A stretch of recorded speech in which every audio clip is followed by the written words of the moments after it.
It feels like a motivational Monday, but it's actually Wednesday. So, what's going on, Mr. Yes. Carter? How are you? Well, Dr. Carter, I'm pretty good. Can't complain. What about yourself? I can't complain. I can't complain. I'm just trying to figure out why I have all this gray hair, and you don't. I don't understand. We're supposed to be twins. Hey, So, man, I got a little help. Got a little help uh, every now and then. I'm not consistent with it, so I might as well just keep it great because it looks kind of crazy once that's I what in that's between what I had to stage. do. I was just like, this is too much work. I have to Yeah, color it every other day. What's going absolutely. on? What's new in your world? I understand you're a Duke fan, and you weren't too happy about University of Houston losing to Duke. Tell us Yeah, I was a little unhappy about that, but not too unhappy, right? So I was telling somebody else, yeah, I'm a University of Houston grad, at least from graduate school, right? But I that's was true. Okay. I was a commuter, so I didn't really get the full U of H experience. So I don't know if I can. And then I actually went to U of H Clear Lakes, right? So I didn't really just get this, go Coug spirit. No, But at the same time, I definitely ride for University of Houston. But since my daughter is at Duke, my money is at Duke. I mean, I just had to ride with it. Yeah, that just became right, natural. right, right. So So yes, do it you, was you a it don't was you a know that heartbreaking loss. okay. Was that? Yeah, the U of A. Yeah. When I get out of go Cougs. Anyway, go But Duke. the Right. meaning behind it? I didn't even know the meaning behind it. I guess the cougar lost a finger or something like that, and Oh, that's the really? cougar with the lost uh, toe. I guess it shouldn't be a finger, but a toe. I don't know. Okay. There's some kind of story behind it. So somebody Yeah. who went to U of H, chime in and tell us what the story is. So Exactly. Exactly.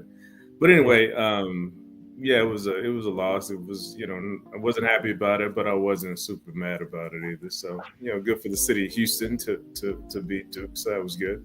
yeah. Even though they didn't win the whole thing, but Yeah, made to the they kind of made yeah. to the finals. So that's Yeah, we good. made it to the finals. Yeah. Absolutely, absolutely. But man, I'm tired, brother. I've been working the midnight oil, trying to keep up with all the stuff that you got me doing over here, and You all felt that like stuff. right too. What Right, happens? exactly. What happened to that it's supposed to get easier? Like once you get to a certain point, like then you can just coast. I thought we were supposed to be like traveling in the world. Well, we do travel the world, but on the Yeah. golf course every other day or something, or on the boat. I don't know. I It's just was not. listening to a podcast the other day, and this guy was like, "Work-life balance does not exist. Stop Yes, playing yourself. It's a fallacy. Stop making it seem like there's a work-life balance. If you it's want to not. be successful, there is no balance. There's work, and then No. you get life in while you can, and it just is what it is. But that's so disappointing, man. I want to act like I'm from California. You know anybody that's in California? California folks. I'm not saying that that's everybody, but they got that island. I mean, I guess some parts of California on the water, and they just are laid back. They believe in a 40-hour week or less. Fridays is a flex day for most people in California. I want that kind of life, you know? Well, that's interesting. That's a great segue into the topic for today because as we work so hard and we're so tired all the time, the question always has been and always will be, and I guess I should pull it up, is here we go. Does less rest increase your chances of success? Because most entrepreneurs that we know, Stephen, don't, we all work 60 hours a week. It's just nonstop. It's a constant Exactly. grind. So, what do you think? Do you think working those long hours make us more successful or increase our productivity? What's your thoughts? I mean, to a certain degree, for sure, for sure. I mean, I think that it definitely takes a little extra sacrifice and work, but to a degree, right? You can't you just work yourself to the bone and not have sufficient rest and breaks and things of that nature because we all know that at some point it becomes counterproductive. It does. It does. And then there's that, the 80/20, probably, I think it's really like 60/40 rule, right? So Right. you can work 60 hours a week and that kind of thing, but are you really productive for those entire 60 hours? They say that Exactly. even in a regular work day, our work week, someone that's working 40 hours a week is really only about 60% productive because most of the time it's being spent on other stuff. So it's kind of interesting. Like, I wonder if we could really, really rest and apply 100% focus for 40 hours, 46 hours. Would it be enough? You know, but Absolutely. yeah. Absolutely. Hey, Sterling, IT check real quick. I don't have I don't have the podcast on my page, but I do see it on your page. So just mentioning that. I don't know if that's something you can For which page are you referring to? for FB. That's weird. Sorry, Okay. sorry guys for the question. Just trying to see if that was something we could adjust. So If not, don't worry about it. Just keep on rolling. so it's saying that you're live on the Carter Brothers, on Stephen Levi Carter. Yeah, it's rolling. It All has right. you all of them. I don't know. Maybe it'll show up after we finish. It's weird. Probably so. Probably so. So, Let's see. Let's uh, see. but we'll see it. But then it's also on your LinkedIn too. So make sure, because you're the Okay. one on LinkedIn. Okay, All right. so Let's jump into it then. jump into it. So the big question, the big answer is, we'll start with that, is really no. That less rest does not equate to more success. There are a lot of scientific research studies out there that shows that that's not the case. And one of the first things that they say is that if you work more than 48 hours per week, guess what? Your productivity is declining. But to your point, Stephen, if you're working 60 hours a week, even if it's declining, you're probably still accomplishing more than you would in 40 hours, right? Right. Right. Was it 40 or 48, Sterling? More than It's 40. 48. 48. It's more Okay. than 48. Yeah. Okay. More than Yeah. 48. Yeah. But you know what? But it also goes back to the working harder, not smarter, concept, right? Mhm. And one of the things that we have to do is that, when you're counting the hours to figure out how much work you're doing. But a lot of people don't really work consistently through that 40 hour, Exactly. 48 hours, and so just because you're at work and on the clock doesn't mean that you're actually working. So definitely, I know people that are super productive and get more done in 40 hours than some people get in 60. So that's another thing to think about, is trying to figure out how to be more productive, intentionally more productive, cutting out the distractions so that you make the most of your hours. And it's funny that you say that, Stephen, because we have these conversations often, right? There's those days that we come in and we're just on it, right? And we're Yep. ultra productive and we get all this stuff done and everything is just, we're just hitting on all cylinders and all that kind of good stuff. And then there's other days where you have so much to do, it's so overwhelming, you just really can't get anything done. So, I wonder, in those situations, if we were well rested, so we were able to be more productive on that particular day versus the other days we were too tired and couldn't focus. But interesting. But Yep. but Very a true. poll out there for those out there. We want to know how many hours do you work per week on average. Interesting, a poll, and see what people are doing. Absolutely. All right, let's keep it rolling. Yeah. So next one, sleep deprivation significantly impairs judgment and decision-making ability. So the more you work, the more tired that you are, the less sleep that you have, your decision-making ability is going to decrease, and it impairs your judgment as well. So something to keep in mind. I think more and more we're realizing how important sleep is. They're even saying, like, and from a physical standpoint, like if you're wanting to get gains in the gym, you want to get more muscle, lose fat, that kind of thing. It just won't happen if you don't allow your body to rest, because that's when most of that muscle building is happening. So interesting stuff. Sterling, I'd even read a stat, and I don't recall the stat specifically, so don't quote me on this, but there are more auto accidents caused by sleep deprivation than by drunk driving. Right. It just, we think about 18-wheeler, drivers and things of that nature. Most of those folks are falling asleep at the wheel, causing a crash. And so sleep deprivation can be just as impactful to your again, judgment and decision making abilities as being intoxicated. That's right. I agree 100%. And I guess this is just another way to say it because it's still kind of saying the same thing, but sleep loss affects complex decision making and emotional regulation, which is really a good point, right? Because when we're not well rested, then we're not the happiest campers in the world, right? So maybe short tempered, Exactly. maybe more prevalent to just go off on somebody, road rage, all kinds of good stuff could be caused by that lack of sleep. I You know. ever I had know. I some? try not to have intense conversations with my beautiful wife Daphne when she's tired because it won't end well. It wasn't. Sometimes Well, it, it'd be a little bit more energy than I desire. Love her to right. death, but Yeah. you gotta pick and choose your battles. You know when to approach certain topics, Boy, and when she's boy. tired coming home from work, it's probably not the best time to jump into those subject Exactly. matters. A little Well, different. it's all about timing, right? It's All all about about time. All timing. about time. Okay, let's see. Oh, what else we got here? Okay, so REM sleep. For those that don't know a whole lot about REM sleep is when you are in the deepest level of your sleep. It's like the deepest sleep stage, and that is supposed to be the most beneficial time for you. In order for you to get to REM sleep, it actually takes some time, right? So when you first wake up, you're at another stage, but typically the amount of time that you get in REM within an 8 hour period is not necessarily that big, but it's super, super important.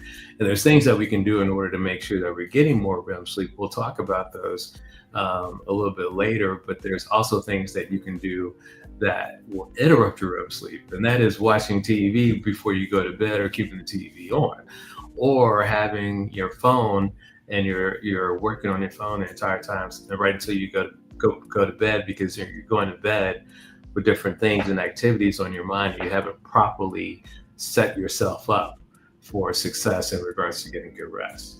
But what's your thoughts on around Steve? I say I think you covered it all. Okay, cool. So the big question: how do we improve our sleep and make it more successful? Steven, you can jump this off with our first one. Yeah, so one of the things that we recommend is to start by scheduling your rest. I mean, a lot of people don't have a target time for when they're going to actually lay down and go to sleep. We know that most people it's beneficial to have at least 7 hours of sleep per night.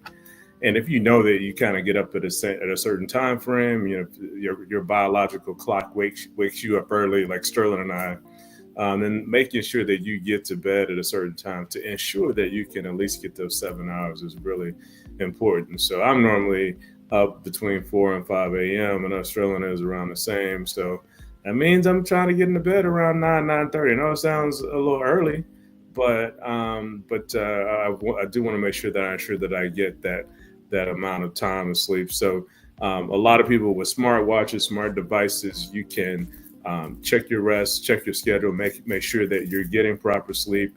It can even track your REM to see how much deep sleep that you're getting. So I would definitely recommend being strategic and intentional about your rest time.